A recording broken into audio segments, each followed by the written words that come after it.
Welcome to the show today. The Akashic word that we're going to look at today is a term from anthroposophy, the anthroposophical works of Rudolf Steiner called the eighth sphere. In the show notes below, you'll find an article that is entitled Ahriman's Eighth Sphere, and you want to take a look at that and you might even want to print out two of the pages. I believe it's page 4 and page 11, because I'm going to be referring to a couple charts, because this is going to be one of the most complex presentations I've ever made. And for those who've been following along since we opened this, it's not really a chart, as Tyler just pointed out, it's just a list. But for those of you not completely conversant with the cosmology of Rudolf Steiner, you may need to reference that. Also, on page 11, I believe it is, there's this list. And as I'm going over those, it might be very helpful. Otherwise, it'll be a lot of content without any reference point. And today, very strangely enough, I'm going to be reading some direct quotes of Rudolf Steiner about the eighth sphere, because I'm pretty fed up with all of the junior anthroposophists, or even less, who come on to the internet and try to talk about the eighth sphere. In all of my training, which is extremely extensive in anthroposophy, I have a BA in anthroposophical studies and a master's in Waldorf education. So I have been exposed to some of the greatest anthroposophical teachers of the old days, and never once did any one of them, not one, ever make a single slight reference to the eighth sphere. So that kind of tells you that it's a forbidden subject, a verboten subject of the Germans and of Europe, because they don't want to address it. Now, one could say why, and I would like to connect that up with what I'm seeing on the internet. Why is because what's happening on the internet, people who don't know what they're talking about are trying to explain the eighth sphere when they don't know what the seven spheres are. And now, if you have been with us for any length of time, been doing the Akashic talks, especially, they begin usually by, I welcome the initiates. And today, you're going to have to be an initiate to understand what I'm talking about.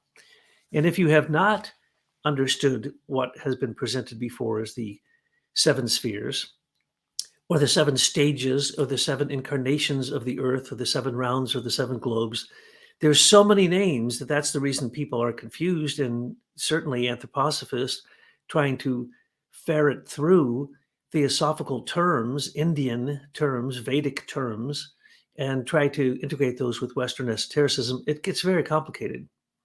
And because Rudolf Steiner did speak about this only in a few places, and when he did, he was somewhat cryptic. But if you analyze what he has to say, you can certainly come up with the best description of the eighth sphere. What is the eighth sphere? It's hell. But it's only one level of hell.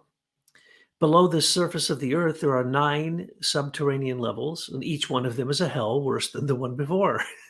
So when you want to talk about the eighth sphere, that's very nice. But there's so much confusion that people, even in the past, when in Rudolf Steiner's time, there was a person called A.P. Sinnott who wrote about the eighth sphere and said that it was the same as the moon. No, it's not. And this is one of the confusions, because in the future, our current Earth incarnation aspect of the eighth sphere will become a moon in the Jupiter round, in the next incarnation of the Earth called Jupiter. And I'm doing a report on that because that also is something people are not very clear about. And literally, in all of my years, I haven't seen people address certain topics. One of them is the relationship of Lucifer and Ahriman to the ethers, which I'm also going to address today, and use a principal lecture of Rudolf Steiner on describing the nature of Lucifer and Ahriman, because these are the beasts that work out of the eighth sphere.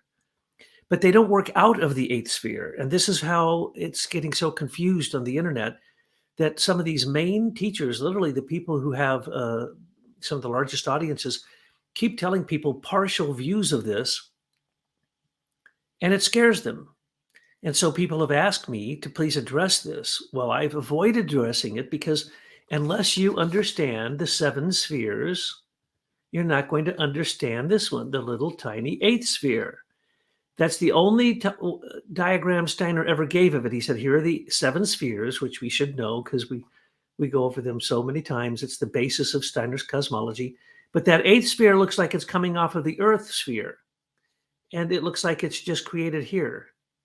And so then people don't understand. There'll also be one here in the Jupiter incarnation of the Earth, one in the Venus incarnation of the Earth.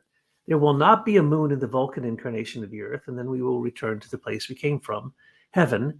But generally, it's referred to as New Jerusalem because you are building New Jerusalem. So when Steiner starts off by saying in a lecture, and he does this frequently, and it always cracks me up, and it's the reason that his lectures should not have been made public. I disagree that they were ever made public. If you do not have his cosmology down pat, then when he makes the statement that I'm going to make here in a second, your head swims and you don't know what he's talking about. So from the get-go, you can't place the very detailed cosmological intricacies of this most comprehensive cosmology that has ever been created. It's more comprehensive than even the Vedic cosmology or the Zarathustrian or the Zoroastrian or any others that I know. It is so detailed that if one were to understand what is in this chart, just those little notes there, and we went over them and we explained them, and you'd have to add the ethers, warmth ether, light ether, sound ether, life ether. But once you add those, then you can figure out all the past, the present, and the future. It's very clear what's going to happen because there is a divine plan, and it's called the 7 spheres. And so Rudolf Steiner would always start off a lecture very frequently, and he'd say, well, as we know, the Earth has had 3 prior incarnations we call Old Saturn, Old Sun, Old Moon, before the Earth incarnation proper, the physical Earth that we stand on, came to be. He starts off that way. Now, to explain what he means by that and to turn that into cosmological terms that would satisfy an astrophysicist or even someone who is looking at the way the solar system, our local solar system, was created, it's an entire cosmology. And you may need to go back and look at some of the previous Akashic talks, particularly the one called, I think it was entitled Heterochrony. Heterochrony means that what's happening in this chart up to right here on the Earth, that's all happening now. So way back, if we go way back to Saturn, the physical body was created in the first incarnation of the Earth. The etheric body was created in the second incarnation of the Earth. This is the human astral body was created in the third incarnation. And it wasn't until we came to the Earth incarnation, the fourth, which means the lowest dip on this, what the anthroposophists always called this the bathtub. So they just say the bathtub. Then you're supposed to know. Old Saturn, old Sun, old Moon, Earth, future Jupiter, future Venus, future Vulcan, the 7 spheres. Yes, got it. Okay, go. Now, if you got it and you can go, then you can understand this 8th sphere. But there's delicacies to this. There are refinements to this that I could sit with the top anthroposophists in the world and say to them, well, can you explain why there was no 8th sphere during the moon that was exterior to the outer perimeter of the old moon incarnation of the Earth? Can you explain where was the 8th sphere during Saturn, old Sun, old Moon? Where was it then?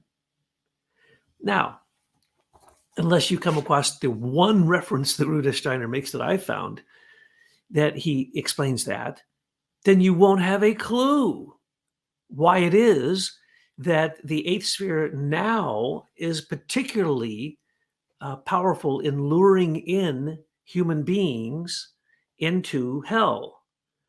You could ask 1,000 questions from that point. Why does the 8th sphere have such power? It doesn't. And that's what people don't understand. The 8th sphere is a trash can. It's a place to collect the dross, as Rudolf Steiner calls it, or the remnant, or those who literally fall so far behind, 3 or 4 stages behind in evolution, that they literally no longer can claim to be a human, an animal, a plant, or even a mineral. They've gone into the sub-natural realms. And that is why it's somewhat of a good analogy to show the eighth sphere kind of below the earth. If you saw, this really is the earth, the round earth, and this is below it, because really it's a subnatural realm. It's below the surface of the earth, but it's not our moon. The moon is what's left over as the dross of the creation of the earth as it recapitulated old moon. And when that happened, just before that, the asteroid belt was created. As you go through these stages of old Saturn is the limit of where Saturn, we see Saturn now. And the planet Saturn is just a marker for the sphere that is inscribed. We'll call it a sphere, though it's technically not. For the sphere that is inscribed by the motion of Saturn over time. So the whole motion, the sphere. Okay. So if that's old Saturn, and that was an incarnation of the earth, that was created by very high level beings. So on this chart, you can see that there's thrones, the beings of willpower from the first hierarchy, and archai, which are the beings of time, that were active at that time. Very high spiritual beings working with ranks far below, actually 3 ranks below. And then on Old Sun, it was the next rank below the thrones is the Chariotetes, and they worked with the archangels. And then on Old Moon, it was the Dynamis, which are the beings of motion, and they worked with angels. And now on Earth, the Elohim, and that's when you might want to refer to this little list here, because this is kind of what I'm describing here, this little list here. So it says thrones, Chariotetes, Dunamis, Elohim. So when the earth was incarnated, the real earth that we stand on now, but we also refer to the whole thing as earth, because there's 7 incarnations, 7 spheres of the incarnations of the earth, because that's the only perspective we little humans can have at this point. We cannot really understand that our physical body has already gone through 3 incarnations before, where 3 different ranks of hierarchy have had their human experience in what we inherited as our mineral physical body. And when it comes to our etheric body, then it's 2 ranks of beings used our etheric body in ancient, sometimes called ancient or old sun, and worked with the archangels.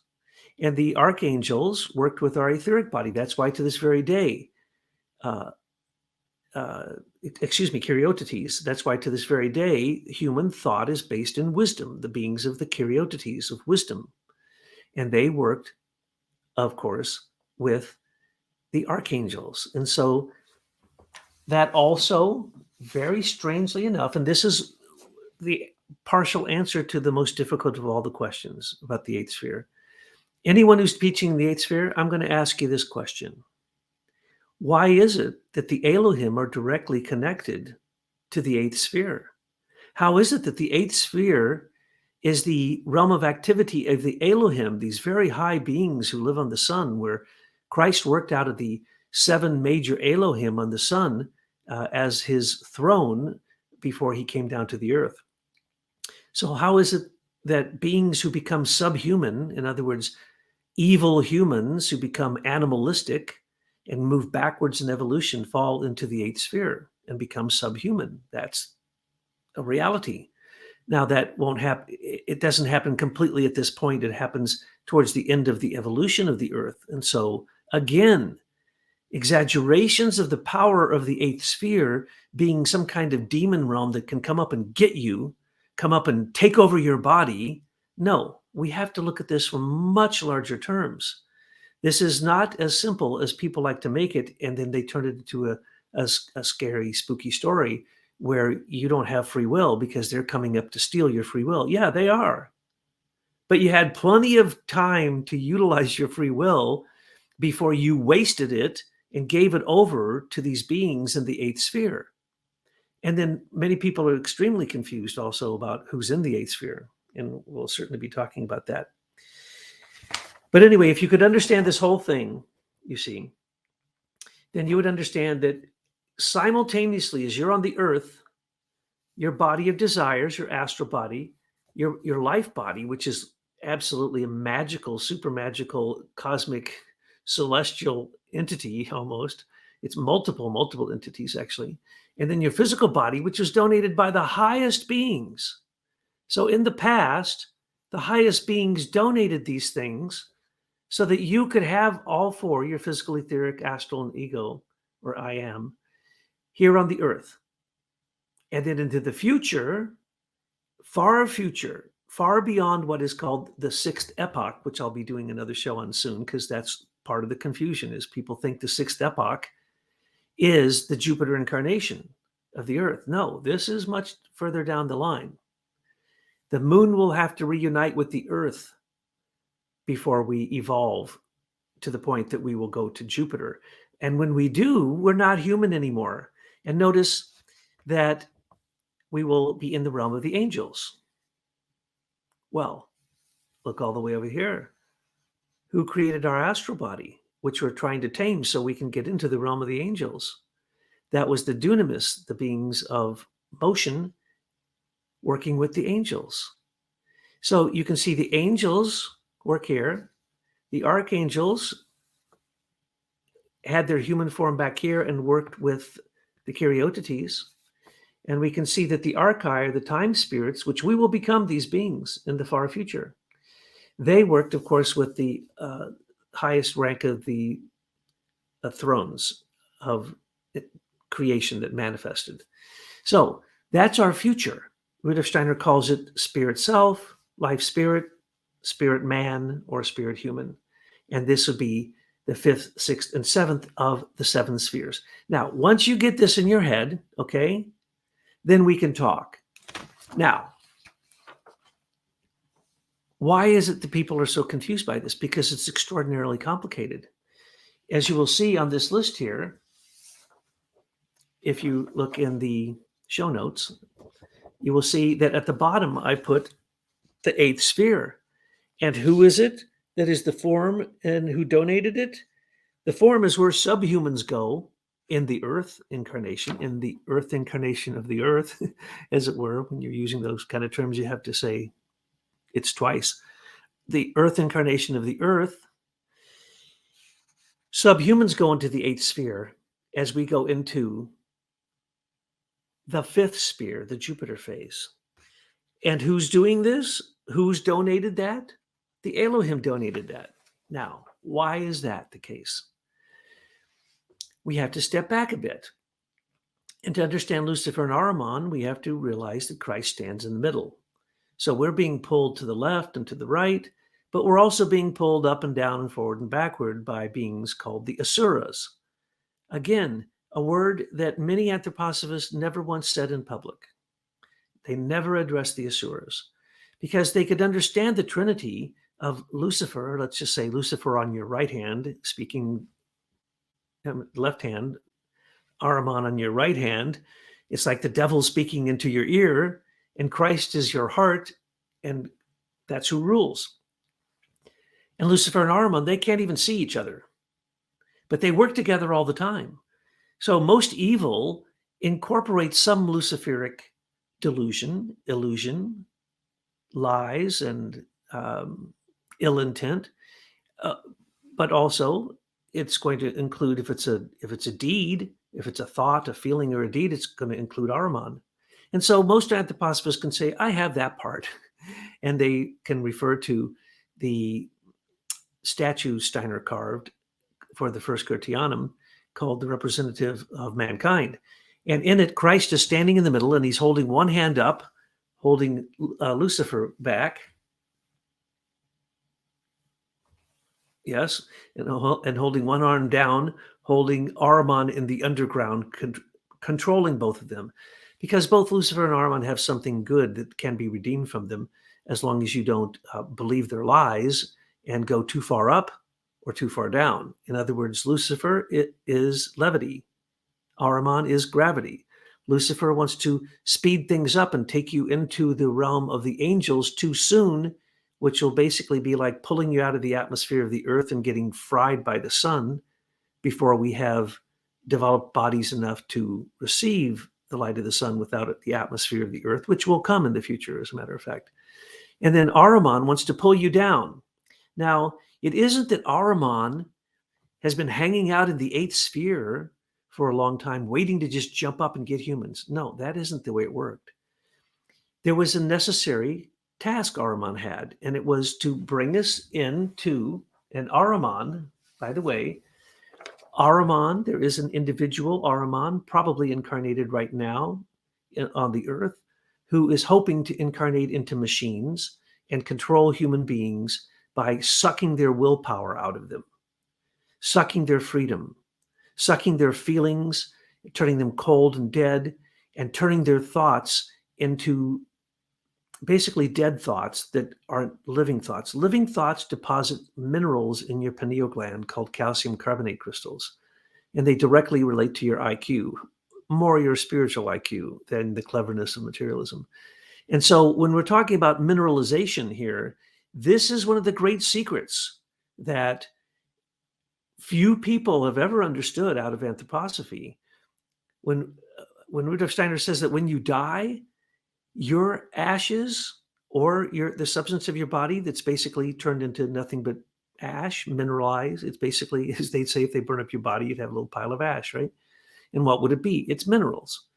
Those minerals are so important for building the future Jupiter, for building what we would call the environment of Jupiter, the vegetation of Jupiter. Literally, the vegetation on next Jupiter, even though it will not be physical, it will not be visible, but on the next incarnation of the Earth in the far distant future, the atmosphere will not have minerals anymore. And the minerals that are carried over in the pralaya, all of these are also called the Manvantara.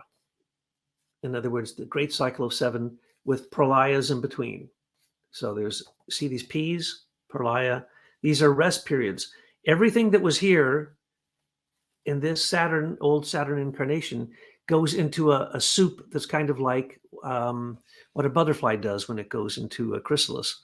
It makes its cocoon, turns into a chrysalis. Everything gets turned into a liquid, but in the liquid are literally crystals of minerals and even in some cases ionized metallic substances. And these things then create the form that turn the caterpillar into first liquid and then give it the crystalline structure to create a butterfly. That's what happens every time we go between one of these spheres. We go into a pralaya. Now, science isn't going to like to think about that.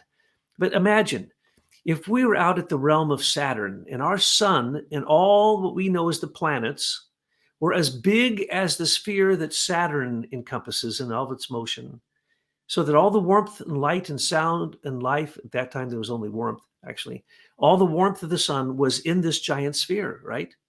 And then after that, for 7 stages, it went through multiple stages of transformation, metamorphosis, as the ancient archai, the time beings, experienced their humanness. And then they evolved. So they evolved from where? They evolved from the archai to the next rank, to the Elohim. And this is the secret of why, when we, through our own evolution, evolve Jupiter, Venus, Vulcan, Jupiter, Venus, and Vulcan, once we evolve all the way to what is called spirit man or the Vulcan stage, that is the intent of all of creation.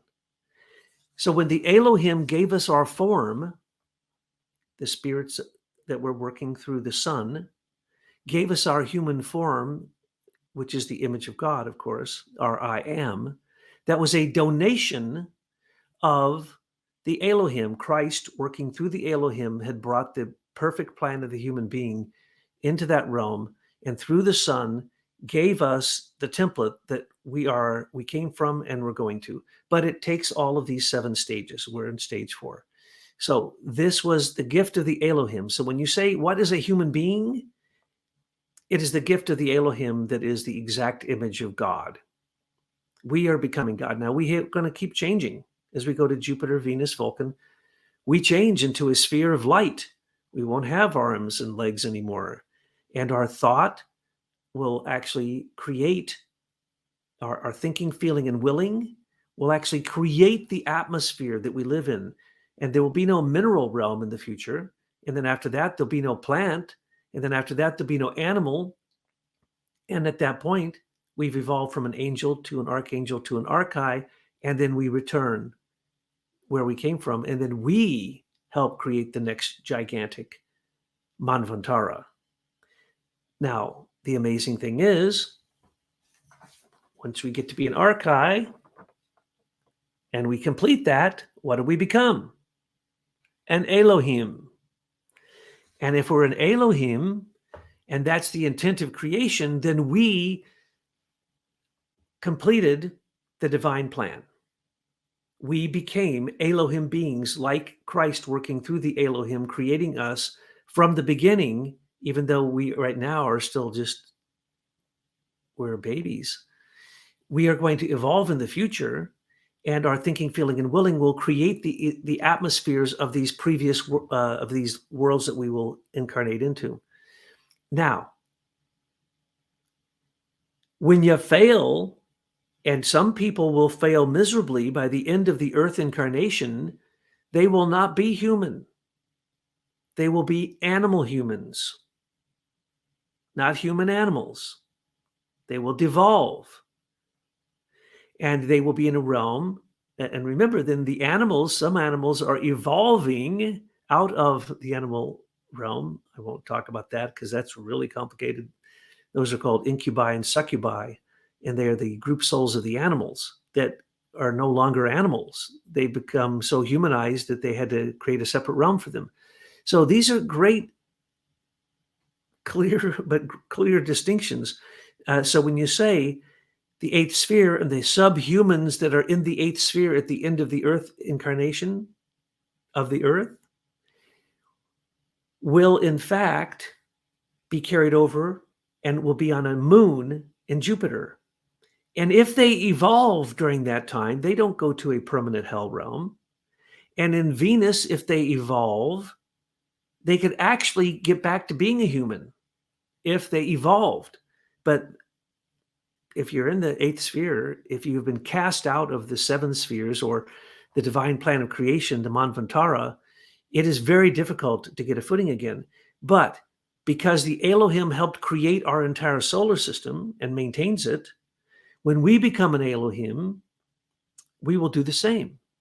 And that is why the eighth sphere is ruled by the Elohim, because those who complete the divine plan become other Elohim.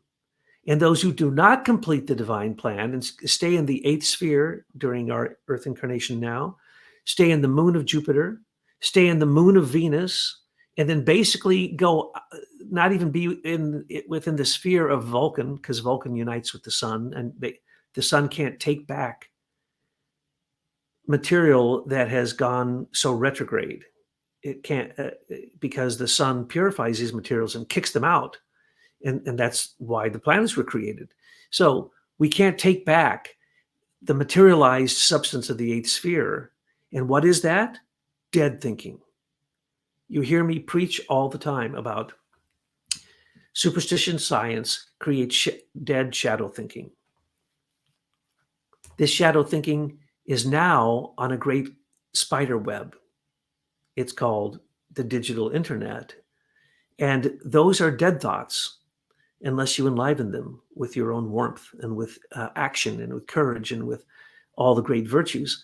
So as we're falling into the submaterial realm because we're letting machines do our thinking for us, we're letting our entertainment and our sport, our entertainment and our anything that delights us deaden our feeling realm, especially the realm of love. And then sports and violence and twisted sexual desire is also going into the eighth sphere, because it deadens the capacity for you to have free will and be in charge of your will. So thinking, feeling, and willing, and the negative forms of it, are being sucked into the eighth sphere. Now, does the eighth sphere have some magical power to suck things into it? No. Lucifer, Ahriman, and the Asuras, and Soroth are all working through the eighth sphere in some cases. The Asuras loved actually to work more from the moon. But the being Soroth, the Elohim who was fallen backwards, a very high being. Remember, Lucifer was the highest of all the angels. Well, this Elohim, Lucifer would be even higher than this Elohim. So this Elohim is called the Antichrist, or the anti-sun being, or the anti-logos. It's the being that is the opposite. It's one Elohim being who wants to steal the form of human beings and end the divine plan, because he's evil and he's fallen and wants to basically steal the future. Okay, so his name is Soroth, or Soroth. Basically, Soroth is in Hebrew is 666. It's the number of man turned evil. And so the Elohim on the sun, Christ working when he was working on the sun, now Christ is in the ether body of the earth and in human beings. But when Christ was on the sun, he battled with this Elohim, and at this point kept him on the sun, so that Soroth hasn't come to the earth yet. Lucifer incarnated in America as a human being 2,000 years ago. Ahriman is probably incarnated now. 2,000 years afterwards, Christ was incarnated once at the mystery of Golgotha, and Soroth has yet to incarnate. But his beings who do his bidding are already here, because evil is having its day with us, because humanity as a whole has been pulled across the threshold, and all their evil has become very visible, because the evil can't go across the threshold into the spiritual world. But those people who are spiritual are really happy, because now you can see into the spiritual world very easily. And many, many people are clairvoyant and have tremendous capacities now. It's amazing. Some want to put it under the guise of channeling. Well, that's just your higher self. That's the spirit self. That's what you're going to be in Jupiter. That's what we're striving to be in the future. But that's when we turn into an angel. Right now, what we're trying to develop is called the consciousness soul, the third aspect of the soul, which is spiritual. We are supposed to, by the end of the earth, totally have moved the highest elements of your soul into spirit, so that that which is eternal in your soul can be consciously carried over into your next incarnation. It's called the consciousness soul is transformed into the spirit soul, and it merges with the spirit self, coming to you from the future through your guardian angel and through your own angel. And it then gives you the capacity to pull down higher thinking, contacting the archangel of the future that's trying to help you, can bring down inspiration, in contacting the archai out of the future, which initiates can do. It enters into their willpower. The imagination enters into the thinking, inspiration enters into the feeling, and intuition enters into the will. And these are capacities we will have in the distant future, and we will have mastered them. At this point, we're trying to master just our soul. There's three parts to the soul, to give you an example of this. Sentient soul, people who are controlled by their own hedonistic astral desires. Well, who's that?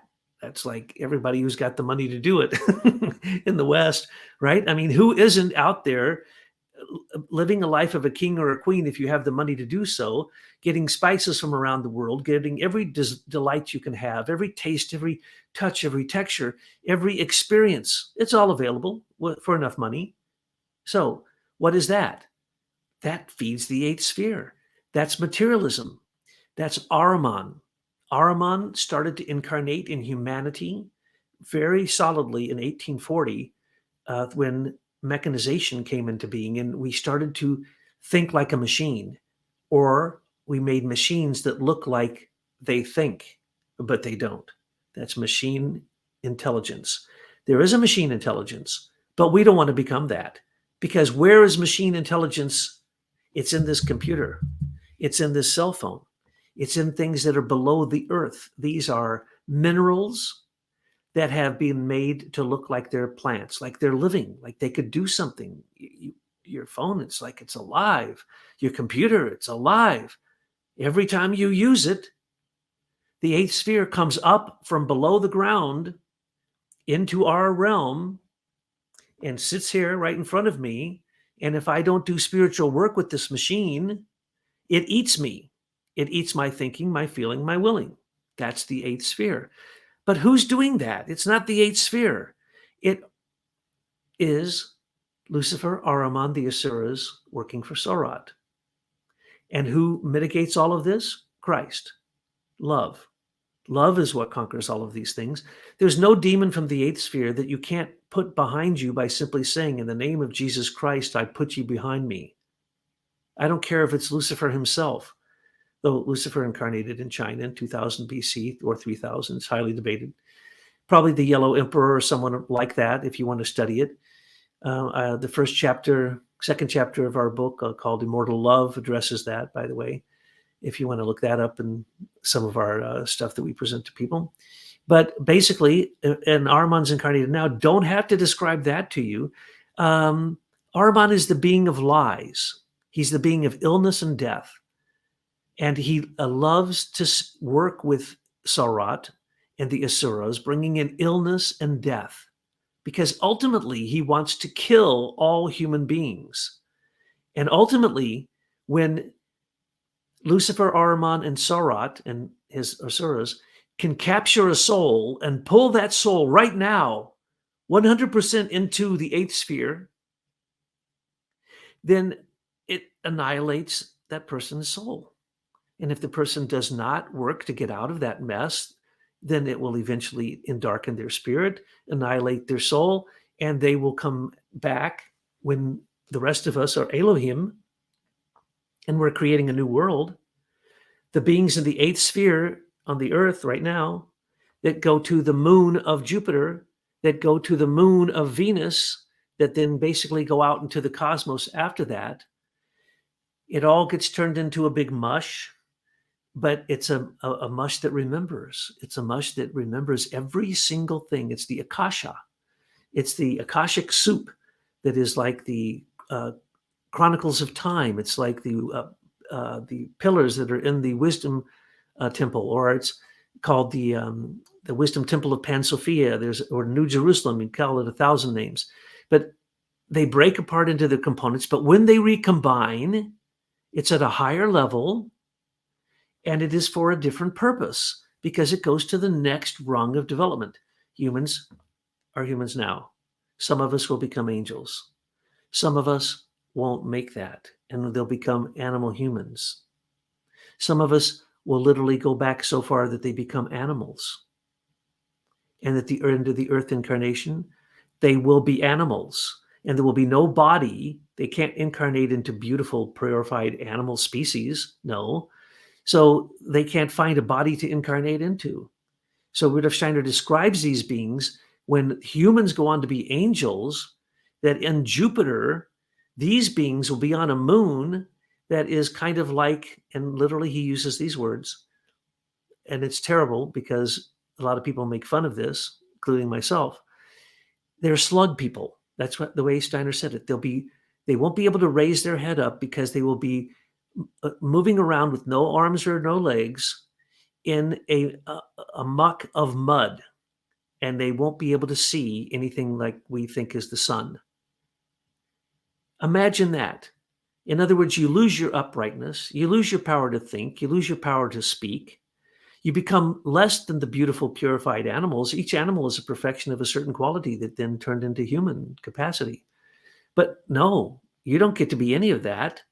You have decided to take the mineralization in your body and turn it over to the eighth sphere, turn it over to the Asuras. Now, on Jupiter, the densest matter of the next incarnation of the Earth on Jupiter, there'll be a planet, but you'll be able to see through it, because the beings who live on it will be floating around like spherical balls, gathering together in groups. And out of that, they'll be creating new human beings or new environments, their environments, vegetation, even new forms of animals. There'll be nothing saved from Earth that you can perceive with your senses right now. None of that. But spiritualized minerals, and also the spiritual and materialized minerals, will be carried over. Because basically the intent of the Earth is to leave minerals behind. But in the future, in the far future here on Earth, we won't need to eat animals. We won't need to eat plants. We'll simply be able to eat certain types of ionized, potentized minerals, and that will give us all the nutrition we need. So minerals, which started back on ancient Saturn, that's when minerals were created. Minerals, plants, animals, humans, right? So it's the oldest substance. But in the end, it's going to be the substance that transforms all of this stuff in the future too. Minerals are gods. They are forms that are made from cosmic stellar influence. They're also the substances that are kicked out of suns. If you ask a scientist, they'll say, parts of your body are from other suns. Well, that's somewhat true. A lot of the minerals and metals that come to us come through cosmic influence, through other stars, things coming from our own solar system, coming into our atmosphere. For instance, every time the meteorites come into our atmosphere, or a cometary tail leaves little specks of cosmic dust and ice and rock, those also create, from comets, those also create meteorites. So we are constantly being bombarded. 10,000 meteorites a day hit the Earth, and it's bringing mineral substances. So you have the mystery of mineral here. And when you're reading what I'm going to be producing soon, talking about the Jupiter incarnation of the Earth, the mystery of the minerals is key. But when you look at the human being right now, even science would say your IQ is determined by the amount of calcium carbonate crystals in your pineal gland, not calcium phosphate. No, that'll harm you. Not another form of calcium, calcite. No, calcium carbonate. In other words, calcium that has been ionized to the point that it's been spiritualized and gone through the stages of oxygen, nitrogen. It goes from carbon to oxygen to nitrogen to hydrogen to sulfur. As it goes through that process, that is the ionization of calcium, which is usually a substance that kills you, mineral substance, and it's also it's silicaized. It takes the silica that's in your blood to help carbon transform calcium into calcium carbonate. But once it does, and it goes from your heart, from your blood, up to your head and deposits it in your pineal gland, that determines, according to scientists, your intelligence. So when you're talking about, but how many minerals are these? It's teensy tiny amount. And the minerals in your ears, that's what determines your hearing. It's the minerals going across your sinoatrial node in your heart that determines the electrical impulses of your heart, that causes your heart to beat. It's all about minerals. If there isn't enough silica in your blood, you don't have an I am. You don't have a strong ego. If there's not enough iron in your blood, you don't get enough oxygen. Everything comes down, and people don't know this, but here's the reality. All vitamins need ionized minerals or you can't digest them. And so there's secrets that Steiner shows us that are actually very simple, but it is not what you would ever imagine. So to answer the ultimate question that can't be answered, I ask anyone who's a teacher of the eighth sphere on the internet, if they're listening to this, to come up with your answer. Why is it that there's no moon on a moon or a satellite of dross, of heavy material, in the old moon incarnation of the Earth? Well, Steiner says it only in one place. Even though he says it over and over again, he never makes its analogy to this until in one single lecture, which will be in some of these notes that I have, that I'm giving out. In the past, well, first off, I need to clarify something. When Lucifer fell from heaven, back in the beginning, before even old Saturn, he was of the highest of the angels. So what's the highest of the angels? The seraphim, a being of love. And basically, he wants to turn love into evil. So Lucifer wants all the love for himself, not for God. That's the reason he's self-effulgent and so selfish and prideful and, only concerned about himself. And he'd like to draw all of us up into his realm as we all burn alive, being, pulled out of the atmosphere and burn up by the sun. That would make his day.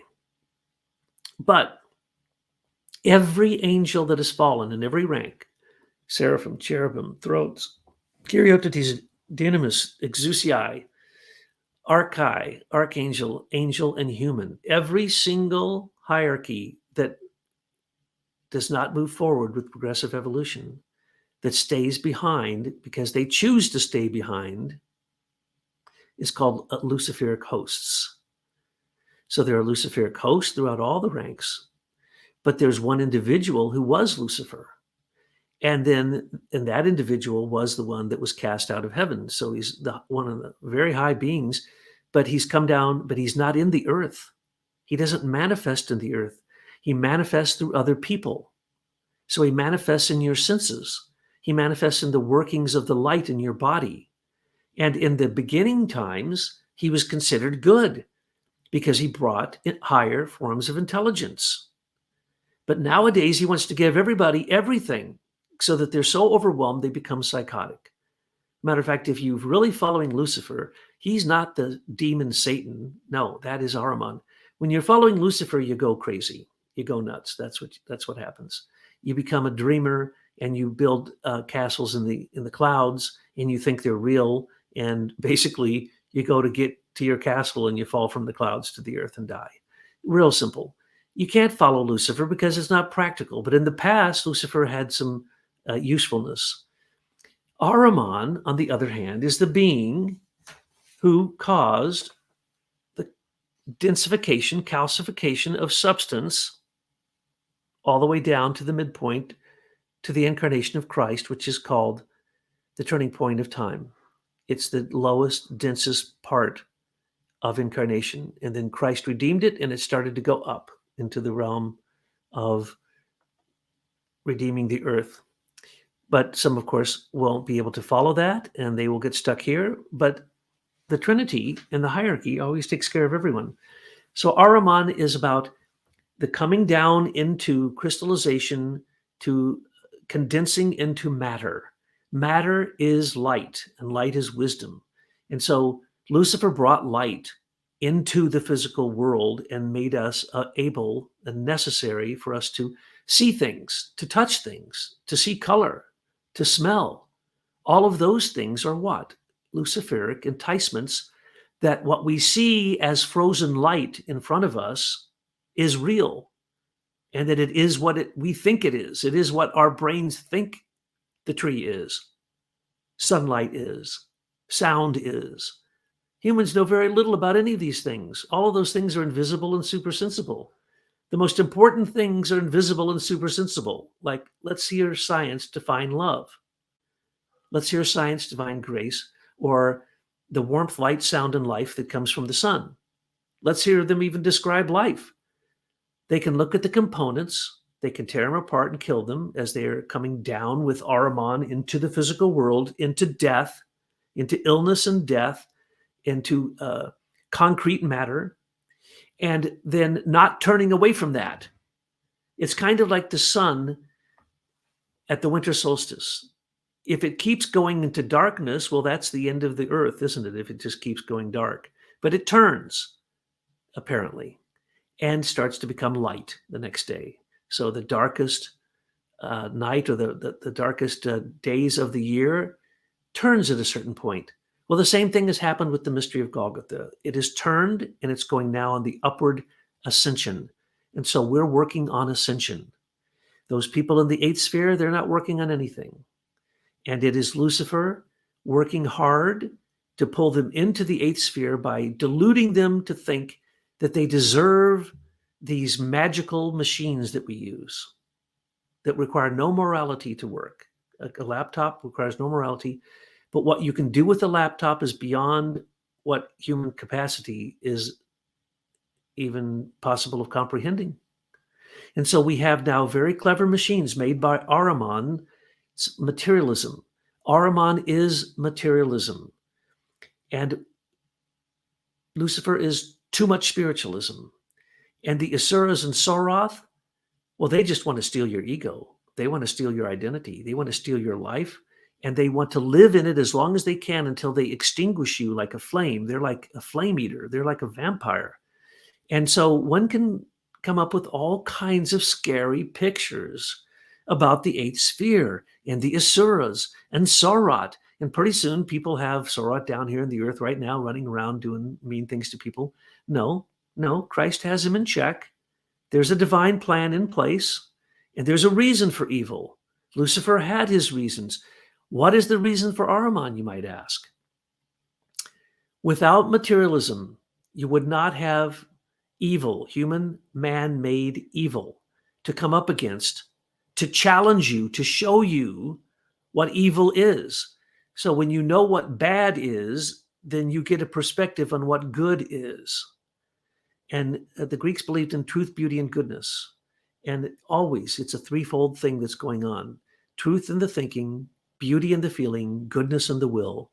And if you have those, and you have love, the ultimate substance that goes between all seven of the spheres, the entire Manvantara, and particularly the Pralaya, the love of the divine beings to take the dross that we create as humans, particularly with our thinking and feeling and our will, but the things we create in the material world also, that's grotesque to them because they can't come into the material world.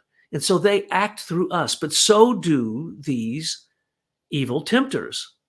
They try to come into the human experience in the material world because why? It's not available to the elemental world or to the demonic world, to the world of retarded Luciferic hosts, beings who've fallen from the hierarchy, previous human beings who've fallen backwards into the subhuman realms.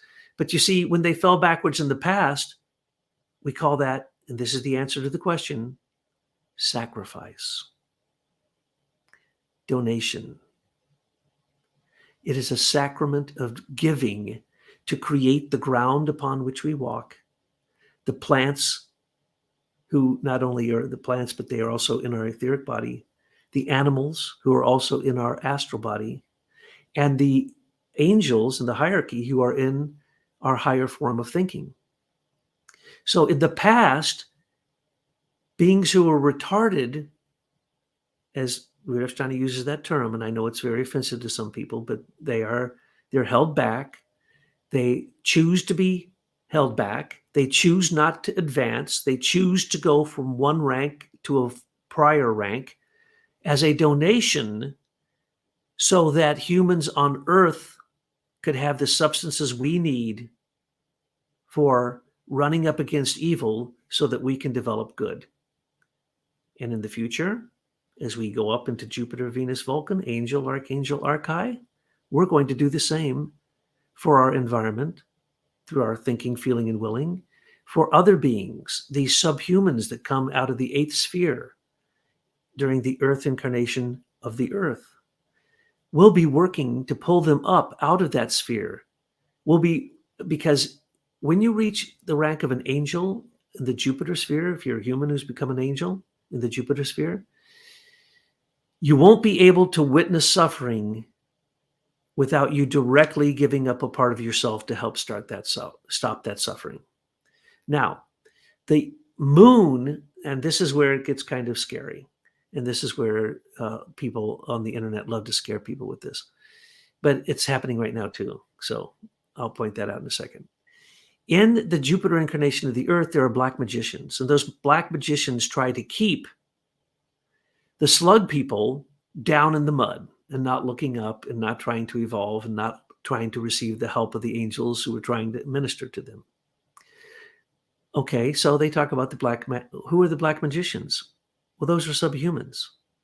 And also these other beings who work through that realm who have fallen in the past, who don't evolve. They don't go to the next step. there's a next step being taken by all of humanity. They don't take that one either. So they can be 2 steps, 3 steps, 4 steps behind. And those are serious black magicians. So look around us now. Do you not see the black magicians? There are politicians. There are liars. These are professional paid liars. These are people who are making sure that people die in Ukraine and in Russia right now, in World War I, World War II, all the wars. These are people who are, in fact, creating fantastic evil, and they are black magicians. Now, Rudolf Steiner pointed out in a lecture, which I made available in the show notes, that when you're talking about Lucifer, you have to look up into the air. You look up into the clouds and you see the warmth in the air beings. When you're talking about Ahriman, you're looking down into the earth. You see water and earth beings.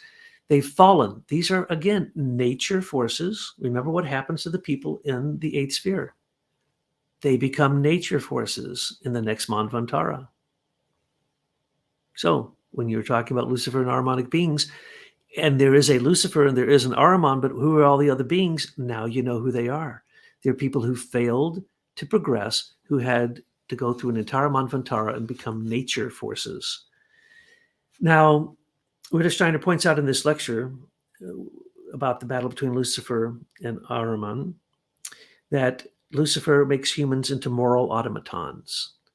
It wouldn't do any good if you were a perfect angel if you hadn't gone through free will and struggled to get to that point. Ahriman, on the other hand, makes human beings into subhumans, and he loves that.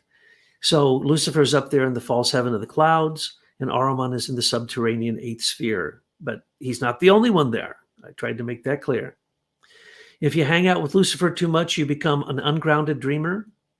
And if you spend any time in Ahriman's world, because this is Ahriman's world right now, it's a world of materialism, hypermaterialism, and superstition science, what happens to you? Just like the good scientists, they become selfish egotists. Selfish egotists who name creations, who name natural processes after themselves because they think they discovered it. And then what do they try to do? They kill it. They kill it and send it to the 8th sphere. If you are possessed by Lucifer, you become a habitual liar. If you're possessed by Ahriman, you become completely filled with cleverness that is beyond any human being.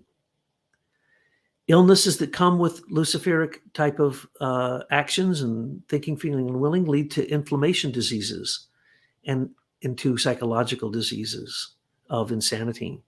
But with Ahriman, it leads to all the cold diseases of tumors and carcinomas and diabetes. And then in this one lecture, and the only place I know he says this, he talks about the battle of Lucifer, who are fallen beings from Saturn, Jupiter, and Mars. In other words, our past incarnations of the earth. And Ahriman are fallen beings from the moon, Venus, and Mercury, which are the spheres of the future. So Ahriman would like to get those spheres of the future, whereas Lucifer tries to, because these are fallen beings in those realms, tries to pull you to the past. And of course, as I've said, warmth ether and light ether are basically controlled by Luciferic forces, and they are the forces of levity, whereas sound and life ether are controlled by Ahrimanic forces, and they are the forces of gravity. And so I go into great detail explaining this lecture cycle, or this lecture that Rudolf Steiner made, because without it, you can't really have all the pieces to the puzzle. Now, I'm going to read a few things from Steiner because some things I've said sound crazy, and I'm going to give you his own words. You can look them up. All of these are in the show notes, and you can look them up at the Rudolf Steiner archive and read them in their full there. I recommend that. I recommend reading the entire lecture so that you have the perspective. But to underscore some things that I have already pointed out, I'll just read a few things here. This is from the Contents of the Esoteric Classes.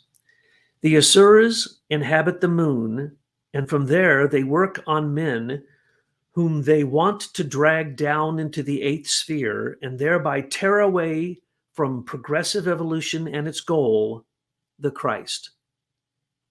All those who strive towards the eighth sphere will eventually live on a moon. Now, you see how people get confused? On a moon, not the moon. And the Asuras work from the moon. So then the Asuras also work from the eighth sphere, so they assume the eighth sphere is on the moon. No. And the moon that the subhumans are falling into, the eighth sphere they're falling into, will be a moon on Jupiter, not this moon. And this one, a lot of people, when I say this, they think I'm completely crazy. But angels, when they fall into sub-nature, become electricity. And unfortunately, when you become a subhuman and you fall into the eighth sphere, you fall into the sphere of electromagnetism, electricity. So literally, you can hear the dead in the electric wires. And so the dead are providing us, through their sacrifice, electromagnetism, and angels falling, their shadows falling into, or parts of them, let's call it, falling into matter, become electromagnetism in the subnatural realm. Well, we need to be thankful for both of those. One is a gift, one is being staying behind, and the other one is a donation. And that's the distinction you have between the early on donations of beings and later on the falling behind of beings. One part of the descent, the other part of the ascent. Now, I'm going to read a couple more of these and then I'll finish, because I want you to understand that this is extremely complicated, and anybody who's going to try to describe this to you can't. I can't describe it to you accurately. You're going to have to live with this. I think I've probably lived with this concept for probably 35 years, and I'm still seeing the pieces fill in to make the puzzle complete. From Foundations of Esotericism, Rudolf Steiner says, if, however, the human being has connected himself too strongly with the forces of the senses, which should now detach themselves, if he is related to them and has not found the way to attach himself to what is to pass over to the next globe, Jupiter, he will depart with the slag and become an inhabitant of this body of slag, in the same way as other beings are now inhabitants of our present moon. Here we have the concept of the eighth sphere. Mankind must go through 7 spheres. The 7 planetary evolutions, or incarnations, correspond to the 7 bodies of the human being. And then in the notes, you'll find those descriptions. But what's important is, besides these, there's the 8th sphere, to which everything goes that cannot make any connection with this continuous evolution of the 7 spheres of the Manvantara. A person who cannot escape from his own separateness goes into Avicii, the 8th sphere. That's the Vedic name for it. All these Avicii men, or subhumans, will eventually become inhabitants of the 8th sphere. The other human beings will be inhabitants of the continuing chain of evolution. It is from this concept that religions have formulated the doctrine of hell. Now, I had a few more, but you're getting the picture here. I highly recommend that you read the article Ahriman and the 8th Sphere, which is in the show notes. I highly recommend that if you don't understand I'll just hold it up here just to be humorous.